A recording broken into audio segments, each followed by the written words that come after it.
Here's a guide to answering HSC Music 1 oral questions. There's my email down the bottom if you want to email me. So first of all, the presentation will show you the sentence structure necessary for Band 6. So basically, it discusses the use of the terminology and how to properly structure your sentences and some mistakes that Music 1 students make.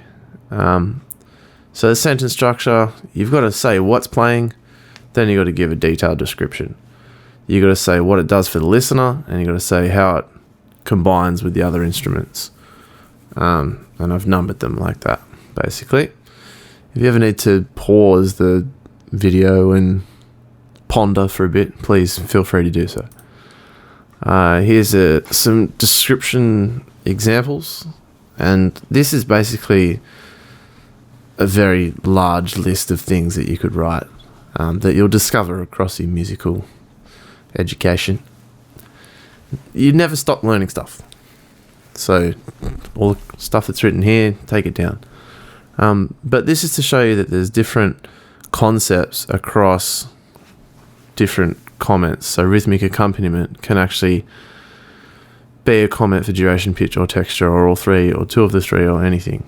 So things kind of overlap a little bit, which is good.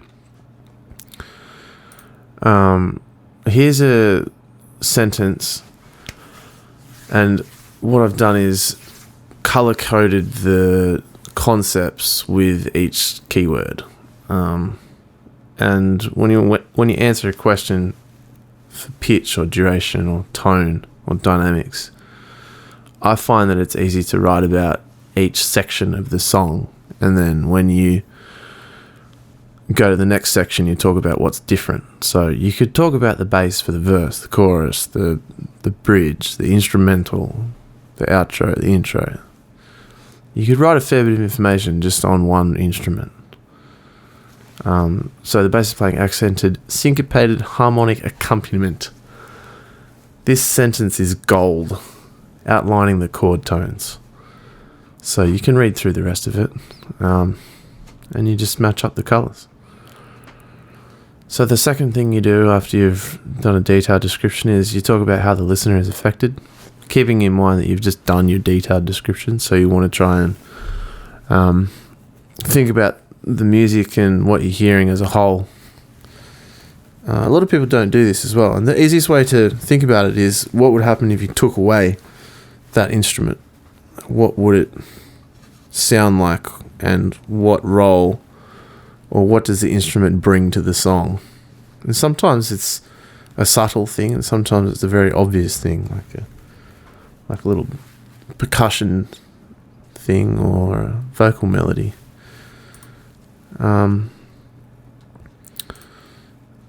So then a comment that would reflect that is something along the lines of: the bass guitar provides harmonic stability to the piece, providing lower register accompaniment. This is typical of small ensemble performances that contain drum kits. A lot of people just write rock bands or pop bands, but you want to try and use the terminology that's in the syllabus. It's going to get you some more marks, or makes it look like you know what you're talking about.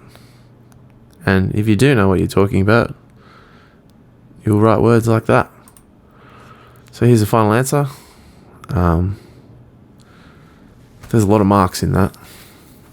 If a HSC marker read a sentence like that, they'd probably nod their head, sit back in their chair, and give you a little golf clap.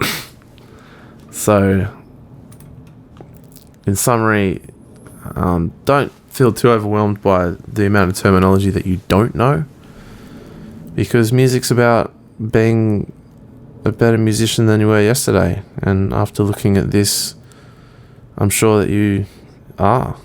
And just keep learning and keep applying the things that you learn to your performances, and please don't hesitate to ask me anything. Send me an email. Thank you.